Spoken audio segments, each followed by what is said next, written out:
but Jazz, you really need to figure it out, man, because that is completely embarrassing. There's no reason that play isn't made.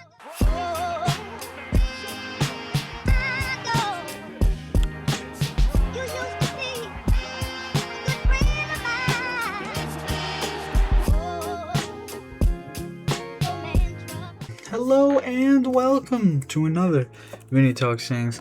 I'm your host Vincent LaRose, and today the Yankees are unable to complete the sweep of the Miami Marlins. It was a rough day to start it. It was rough. The Yankees didn't start until a little after 5 p.m. today. It was supposed to be a 1:35 start. Just a really crappy day in New York today. A lot of rain.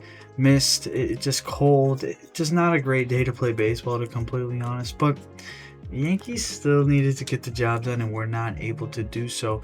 But of course, we are going to do a series recap of the Yankees and Marlins and get into my early worries with this Yankees team right now. After this series, not just today's game, this series, I have some worries for the Yankees, but we'll get into that after the recap. So we will start as always with Game 1. Will Warren would take the mound to start the season right with the Yankees home opener. And he would go 5 2/3 innings, giving up 4 hits, 2 runs, and striking out 6 without walking a single batter. Warren looked good. The only 2 runs he gave up were on solo shots. It was just 2 mistakes. And I'd much rather him make those 2 mistakes with nobody on base than anybody on base, obviously. But he was commanding the zone well. He did get into a bit of trouble in a couple innings, but he was able to, combat that well. And overall, it was pretty good. 5 2/3 is about Warren's average. He really never has gone deeper than that in his entire career. So it's just kind of the thing for Warren, but 2 runs from a guy that's probably going to be your 4 or 5, or even later in the year, be a guy out of the bullpen. You're not upset with that at all. It gives the Yankees a fighting chance, of course. But the Yankees offense would shine in the opener, starting with Judge in the bottom of the first with a 2-run bomb, giving the Yankees the 2-1 lead. And then in the bottom of the second, Jazz would score on a Grisham RBI walk. Following that, Judge would get very angry as he would get drilled with a 98-mile-per-hour fastball right below the wrist. But, of course, that would score Caballero, giving the Yankees the 4-1 lead in just the second inning. Then, all the way into the 6th, we had to wait to the 6th again for the Yankees to score. Austin Wells would score on a wild pitch, and then in the 7th, Rice would hit a laser solo shot to right field, giving the Yankees a 6-2 lead. And then Rice would finish off the scoring for the Yankees with a 2-run double in the 8th and end the scoring for the day. The Yankees would score 8 runs that day. But we will move into the bullpen. So Tim Hill would be the first man out, getting just 1 out, and then Jake Bird would follow that, pitching a scoreless inning with 2 strikeouts. Hedrick would come in after Bird and throw a scoreless inning himself with 2 strikeouts, and then Yarborough would finish off the game with a scoreless 9th, and the Yankees win 8-2. So of course my takeaways from Game 1, of course great game, but Judge is my first takeaway. Judge starts off this series right. Of course there was so much talk around Judge about his struggles, and yes, it was only 9 games, but he did look off a lot of the times. He was striking out on pitches he would normally never swing at. And his timing just looked just a bit off. But as I said before, I'm not worried about Judge in the slightest. Yes, the start was rough, but he will be fine. He looks like his timing is coming back, and he'll be right back on track in no time. Of course, as we all know, I'm sure you guys know, the series, it didn't stop. Judge was great this series. But another thing I wanted to mention is Ben Rice. Of course, this was the best game of the young season for Ben Rice. He looks even better than he was last year with the bat, and then on top of that, his glove has visibly improved, and he just looks like a much better all-around player. I was expecting improvement from Rice this year, but I'm just happy to see him get off a really good start. And then he really catapulted the Yankees this game, just completely taking over with 3 RBIs here and just putting the game away essentially in the 8th inning. It was probably already over, but really putting the nail in the coffin for the Marlins. But we will move on to game 2. So in game 2, Ryan Weathers would make his home debut as a Yankee and struggle. Weathers would only be able to go 3 2/3 of an inning, giving up 6 hits, 3 runs, and 3 walks while striking out 4. Weathers was just all over the place. In game 2, he was very obviously struggling with his command, and he simply could not locate any of his pitches. It's definitely not an ideal start for Weathers to open the season, and I hope he figures it out, because the first 2 starts of his season, of course, were not great, and the Yankees got guys coming in, so the weakest link is going to be the man out, and as of now, I think that's Weathers. He just has not looked good. He has not looked like what we were expecting. Of course, it's only 2 starts. He's got more than enough time to figure it out, as Rodon is probably not coming back for a little longer than expected now, because he does have that hamstring injury. So it's probably looking like Rodon and Cole will be back in May. So he's got some time to figure it out, but it's got to improve, because 3 2/3, especially with the Yankees bullpen in the States, and it's not going to cut it. It's not going to cut it at all. But we shall move on to the offense, who once again did not disappoint, starting with Cody Bellinger in the 5th with his first homer of the year being a 2-run homer, cutting the Marlins lead in half. And then in the bottom of the 6th, Trent Grisham would hit an RBI single, bringing the Yankees within 1. Judge would immediately follow him right after that with an RBI single to tie the game. Right after that, Cody Bellinger would then follow Judge with a sac fly. But this has to be mentioned. Obviously, this didn't score any runs, but the speed demon himself, Giancarlo Stanton, would steal second base for the first time he's stolen a base since the 2024 American League Championship Series. It was awesome. The Yankees the Yankees dugout was so hype. Everybody was excited. It was really cool, honestly. I know they weren't holding him on first. Don't get me wrong. But it would lead into something, because Big G would do it with the bat in the 8th with a 2-run single to finish off the scoring, helping the Yankees, really push over the Marlins. Then, of course, the bullpen that loves to give us Yankees fans a heart attack. They would have to cover a lot of ground, of course, with the Weathers start only being able to go 3 2/3. So the first one out would be Blackburn. He would go an inning and a third, giving up 3 hits and a run while striking out 2. Tim Hill would follow him, throwing a clean inning, and then Cruz would come in and throw 2/3 of an inning, striking out 1. Duvall would then follow Cruz in his worst appearance of the year and give up 3 runs, 2 hits, and striking out 1, all in 1/3 of an inning. Hedrick would then follow Duvall and get 2 outs while walking 1. Then Bednar would come and close out the game, but he would give up 3 hits, 1 run, 1 walk, and he would strike out 2. But this would give him his 4th save of the year, and the Yankees the 9-7 victory. So this is where the happiness of the video is going to end. I will be honest with you guys. So this is going to be takeaways from game 2 here, and I'm going to ignore all the good offense, because we know what we have with the lineup, and I'm going to focus on 2 guys here. First, it's going to be Jazz. What in the world was he doing on that ground ball on the top of the 9th? He was just taking his sweet ass time. Like, I really don't understand what he was doing. I know the claim is the grip on the ball, blah, blah, blah. I do not care. Oh my God. You're a guy claiming he was going to go 50-50 before the year started. You are a guy who wanted a 10-year, $350 million contract next offseason. And Jazz, I loved you, Jazz. Like, I love Jazz, but you gotta figure it out. His numbers are fucking awful. I mean, awful. In 36 at-bats, he's hitting 194 with no homers, 3 RBIs, and just a 5.15 OPS. It's just bad, man. And look, I know it's only 9 games in. I know he's only got 36 at-bats, but the Yankees cannot ignore this. Every single swing is going for a home run. When he's on base, it's not about moving over. It's about getting a stolen base so he can get closer to his personal accolades. New York Yankees baseball is about winning. Not about you getting a massive contract or you doing all this crazy, the 50-50, whatever you got to say, Jazz. You're a big mouth. And I like Jazz. He's a great athlete. He's a good ball player. But sometimes the ego just gets way too much of him and he really takes over. So now in instances like this, it is so much harder to be like, well, he'll bounce back or I'll support him, blah, blah, this, and that.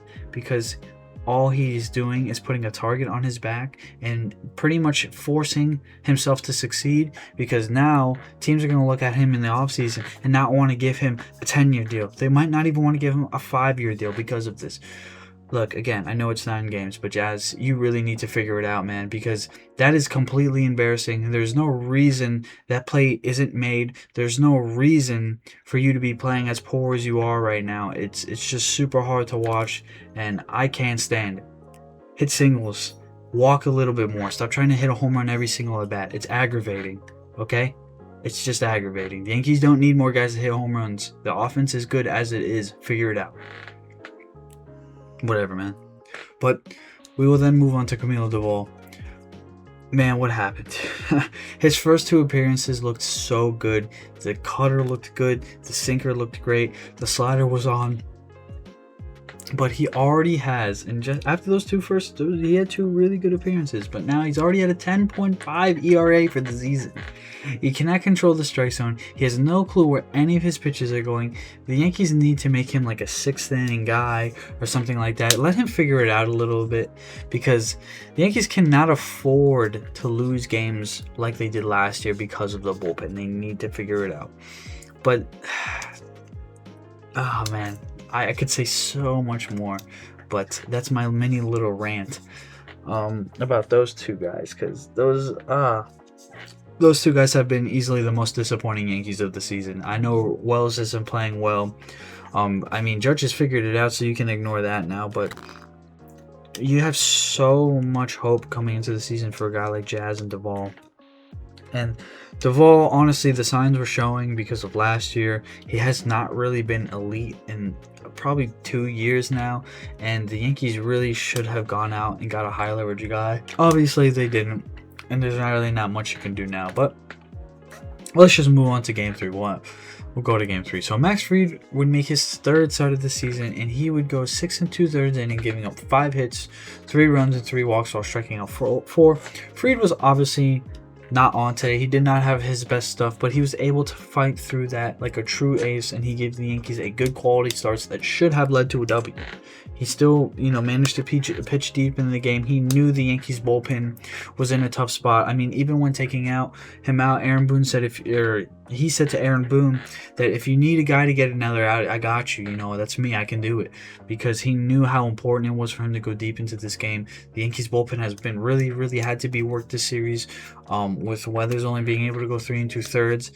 And it just, it was such a good start in the standpoint of, like, yes, it was an elite start, no, but it was a start that showed he is an ace. He can fight through trouble without any issues, and it was just a great start overall. I really wish we could have won today and figured it out for Fried, but whatever. But we'll get into the offense. So to start things off, Ben Rice, the man of the hour, would hit an absolute missile off Pete Fairbanks for a 3-run bomb to start the game. This was like, when he hit that home run, for some reason, I was just like, oh yeah, this game's already over. Like, the Yankees are gonna run away with this game. But then in the 3rd inning, Judge would score on a throwing error on a Ben Rice ground ball to give the Yankees a 4-1 lead. Then, while the Yankees tried to come back, Jazz would end the scoring for the day in the 9th with a 2-run double. But unfortunately, it would not be enough, as I will get into why that won't be enough. Then we get to the absolute abysmal bullpen performance. After a great start that would be wasted, Cruz would come in after Fried and give up 1 run and a walk while striking out 1 2/3 of an inning. Jake Bird would then follow and pitch like bird shit and give up 1 hit and 3 runs with a walk and a hit batter, without recording a single out. Bird did not get an out. Yarbrough would come in and kind of, pick up his mess. I know Yarbrough ends up giving up Jake Bird's runs, but he'd pitch an inning and 2/3, giving up 1 hit and striking out 3 without giving up any of his own runs. And then that would, of course, lead to the 7-6 loss for the Yankees. Wow, the bullpen was tough. But let me get into the series takeaways, so I don't run on too much about how angry this was to watch, how angry it made me to watch this game. But to start, the bullpen, of course, the bullpen sucked. Gave up 6 runs in 2 games and completely shit the bed in Game 3 with a possible sweep in the Yankees' hands, and these guys go back, and this, oh man. And this goes back to the offseason. The Yankees needed to pick up more high leverage guys in the bullpen because this bullpen is bad. It's bad at the end of the day. Look, you can say whatever you want. We have a couple guys in there, but oh man, you have two guys who have been dominant, and that is Hill and Hedrick. That is it. Those two have come in, done their job, and left. Everybody else has struggled in some way. I will give.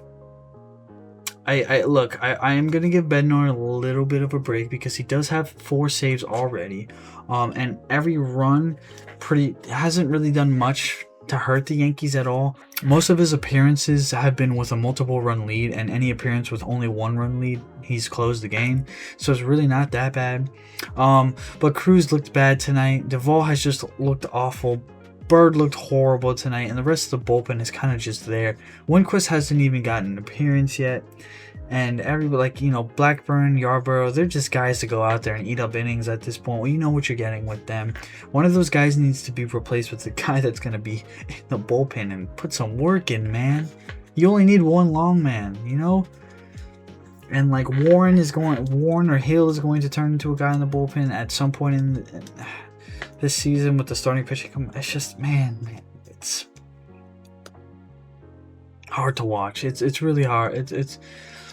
Oh man, we are relying on way too much from guys who haven't performed at the Yankees, the level the Yankees think they should be performing, and I will not be happy. I will not be a happy boy at all if the Yankees lose yet another division, because the bullpen could just not figure it out and they gave games away. This is what hurt us so bad last year. We lost so many games because the bullpen just continuously, with Williams and Weaver, just kept giving games away.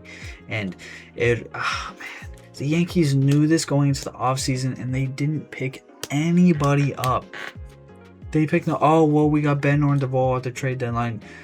Oh my god, it's so hard to watch. It's so tough. It's so tough, but I'm not going to lose my mind on this. I want to end this video on a good note.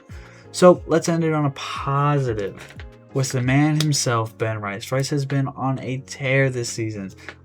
Let's look at some of the numbers here. Look, I know it's only 27 at-bats. Don't get me wrong. But Ben Rice is hitting .370 with 3 homers and 11 RBIs and a 1.380 OPS, which Michael Kay said today himself, judging. On top of that, he's hitting the ball so hard. He's absolutely torching pitches. He's hitting the fastball, the off-speed, he's hitting everything. And even better, I know I said it before, but his defense has gotten so much better. He's picking the ball. He looks so much more comfortable. And Ben Rice is just...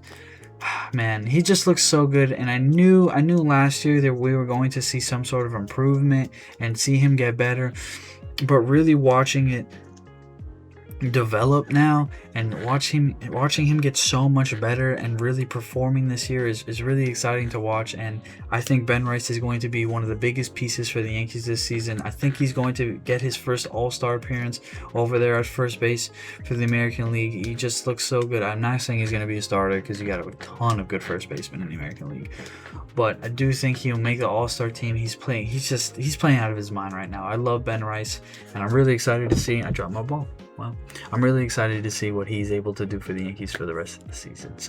But I am going to end it there. So if you're watching on the YouTube side, I appreciate you for watching. If you're listening on the podcast side, I appreciate you as well.